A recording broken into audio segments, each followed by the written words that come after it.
Talk of the town यही है, 22,800 के आसपास का लेवल। बार बार लोगों को लगता है कि यहाँ पहुंचेगा, रुकेगा। वो कहते हैं कि ताले पे हथौड़ा मारा जा रहा है 3 बार 4 बार 5 बार, कभी तो टूटेगा। टूटेगा या बचेगा सर? हालांकि आप जैसे फंडामेंटल एक्सपर्ट से ये सवाल पूछना बहुत ठीक नहीं है, लेकिन फिर भी लोगों के मन में जो डर है कि कहीं ऐसा तो नहीं कि नई कमजोरी की शुरुआत हो रही है, मिड कैप स्मॉल कैप जिस तरह से पिट रहे हैं, और क्या कहेंगे आप? आदित्य, जैसा आपने बोला, लेवल्स प्रिडिक्ट करना आता भी नहीं है और करने की कोशिश भी नहीं करनी चाहिए। ठीक बात है। और मेरा ये मानना है कि मुझे ऐसा लगता है ना जी, बाजार थोड़ा ओवरसोल्ड है, क्योंकि एक पैनिक देखने को मिला है कुछ दिनों में। अगर आप प्राइस एक्शन देखें, बहुत कम वॉल्यूम पे भी शेयर्स गिर रहे हैं, और स्पेशली जहां नतीजे थोड़े भी वीक आ रहे हैं, एक क्वार्टर की भी अगर वीक है तो इम्पैक्ट आ रहा है। इनफैक्ट कुछ अच्छे नतीजों पे भी करेक्शन आ रहा है। अब जैसे आप देखिए एमएनएम है, एमएनएम के नतीजे भी अच्छे थे। अभी उन्होंने न्यू जो कार लॉन्च की, एक दिन में 3,000 बुकिंग आई। अगर आप उनका जनवरी का नंबर देखें तो 85,000 यूनिट उन्होंने बेचा है, जिसमें से एक्सपोर्ट सिर्फ 3,000 है। तो 5% भी नहीं है उनके सेल्स मिक्स का, और स्टॉक आज 3-4% जो है डाउन है। तो अच्छे स्टॉक्स भी गिर रहे हैं, तो ये दिखाता है कि लिक्विडिटी लेड सेलिंग प्रेशर है। और दो तीन चीजें में मुझे इंप्रूवमेंट दिख रहा है। एक, आप देखिए ग्लोबल बैकड्रॉप, डॉलर इंडेक्स 110 से अभी 106.5 आ गया है। रुपी में जो एक हमें हमेशा वीकनेस दिख रही थी, कुछ हद तक मुझे लगता है कुछ दिनों में एक 87 एंड हाफ के आसपास शायद थोड़ी स्टेबिलिटी देखने को मिली है। तो यूएस की बॉन्ड यील्ड है वो 4.80 4.90 से अब 4.40 के आसपास आ गई है। और डोमेस्टिकली जो लिक्विडिटी टाइट थी वो धीरे धीरे इंप्रूव हो रही है, और जो क्रेडिट ग्रोथ कोलैप्स हो रही थी वहां भी आरबीआई स्टेप्स ले रहा है। तो मुझे लगता है एक आध महीने के लैग से थोड़े से पॉजिटिव इंडिकेटर्स देखने को मिलेंगे मार्केट में, हाई फ्रीक्वेंसी। और ये जो पेन पीरियड है, इसे हमें थोड़ा सा बर्दाश्त करना पड़ेगा। आखिर 8 साल कंसेक्यूटिव पॉजिटिव रिटर्न आए हैं, तो एक 15-20% का करेक्शन जो है मुझे हिसाब से नॉर्मल है। थोड़ा सा सिखाएगा हमें, हम कैरिड अवे हो जाते हैं वैल्यूएशन से, सबके लिए सीख है। तो यहाँ से सीखने की जरूरत है, घबराने की जरूरत है। की बात कर रहे हैं कि थोड़ा समय मतलब ये फरवरी का महीना है या पूरा साल 2025 का? नहीं नहीं सर, मेरे हिसाब से जल्दी ठीक हो जाए। मुझे नहीं लगता है कि पूरे साल में ऐसा होगा। हाँ, तो फिर ठीक है। हमारा 2-4 हफ्ते जितनी और सांस से बची है, अब इससे ज्यादा बची नहीं है। Specially mid cap small cap में क्या कहेंगे सर? 20-20%। आमतौर पर जनरली हम कहते हैं कि भाई कोई इंडेक्स टॉप से 20% घट गया तो करेक्शन ठीक है, उसके बाद तो मंदी के मार्केट में चले जाता है। तो क्या ये और घटने का अभी भी मतलब साइजेबल है? 1-2% ऊपर नीचे तो अलग बात है, लेकिन ज्यादा घट सकता है mid cap small cap?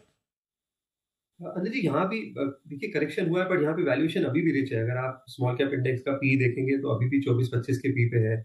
Nifty जबकि लगभग 20 टाइम्स आ गया है, तो थोड़ा सा कुछ पॉकेट्स में शायद अभी भी वैल्यूएशन कम्फर्ट है। पर बहुत बहुत सारे अच्छे स्टॉक्स में 40-50% करेक्शन आया। अगर आप ब्रॉडर मार्केट कैप देखें तो $5 ट्रिलियन का हमारा मार्केट कैप हो गया था, अभी 390 आ गया है। 23% का मार्केट कैप लेवल पे करेक्शन है, जिसमें से स्मॉल मिड कैप में ऑब्वियसली ज्यादा होगा, क्योंकि निफ्टी तो 13-14% ही डाउन है, तो वहां पे करेक्शन लगभग एवरेज 25% है। तो यहाँ पे मुझे लगता है थोड़ा सिलेक्टिवली आपको अपॉर्चुनिटी देखनी चाहिए, जहाँ पे ग्लोबल लिंकेज कम हो, डोमेस्टिक कंजम्पशन ज्यादा हो, और अपॉर्चुनिटी देखने का टाइम है। क्योंकि पुराना करेक्शन हमेशा अपॉर्चुनिटी लगता है, ये वाला करेक्शन हमेशा रिस्क लगता है, हमेशा ऐसा रहा है। तो थोड़ा सिलेक्टिव होने की जरूरत है। थोड़ा जो एक यूफोरिया था कि जो सब कुछ चल रहा था, जैसे पीएसयू में भी सब कुछ चल रहा था, स्मॉल मिड कैप में भी जिसके आगे भी टेक था या रेलवे रिलेटेड थी भी सब कुछ चल रहा था, वैसा नहीं होगा। तो सिर्फ प्राइस करेक्शन देके मत खरीदारी करिए, ये देखिए कि कहाँ पे फंडामेंटल्स अच्छे हैं, अर्निंग्स अच्छी है, बट स्टॉक गिरा है क्योंकि पहले का। दूसरा, मुझे लगता है थोड़ी सी इररिस्पॉन्सिबल स्टेटमेंट भी आई। मैं पॉलिटिकली करेक्ट नहीं होऊंगा अनिल जी यहाँ पे, तो मुझे लगता है ये बोलना कि 10-15 साल का भी रिटर्न स्लिप में नहीं बनेगा, मुझे लगता था वो थोड़ा सा गैर जिम्मेदाराना था। थोड़ा सा रिटेल लेवल पे पैनिक क्रिएट हुआ पिछले कुछ दिनों में, उसका भी थोड़ा इम्पैक्ट देखने को मिला। बिल्कुल, उसके बाद mid cap small cap share में तेजी से बिकवाली आती थी। पिछले हफ्ते 10% स्मॉल कैप निकल गया। लोगों को डर लगी कि नेचुरली कोई बड़े सीनियर फंड मैनेजर ऐसी बात कहेंगे तो फर्क तो पड़ता ही है। और कितने लोगों ने मुझे फोन किया, बड़े बड़े डिस्ट्रीब्यूटर्स मुझे, सर के।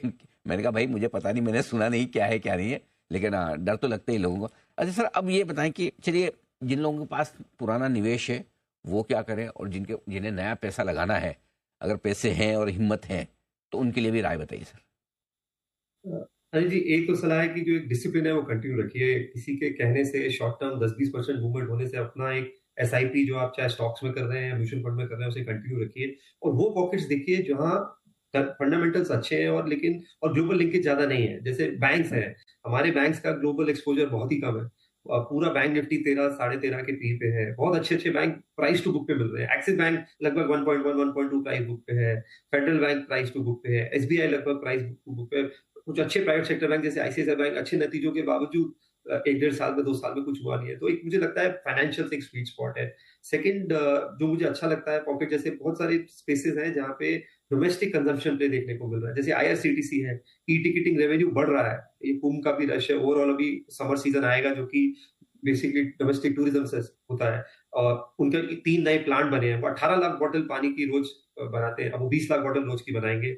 एबिट मार्जिन ई-टिकटिंग में लगभग 80-85% हो गया है क्योंकि ओवरऑल मिक्स इंप्रूव हो रहा है और ई-कैटरिंग में भी अच्छी ग्रोथ है। तो सारे सेगमेंट में अच्छी ग्रोथ है। सिमिलरली जो एयर रिलेटेड एविएशन या होटल रिलेटेड प्ले है, जो कंजम्पशन रिलेटेड प्ले है, ये हमें अच्छा लग रहा है। मैंने ऑटो में बात करी एम&एम जैसे स्टॉक की कि अच्छे नंबरों के बावजूद स्टॉक में वीकनेस है।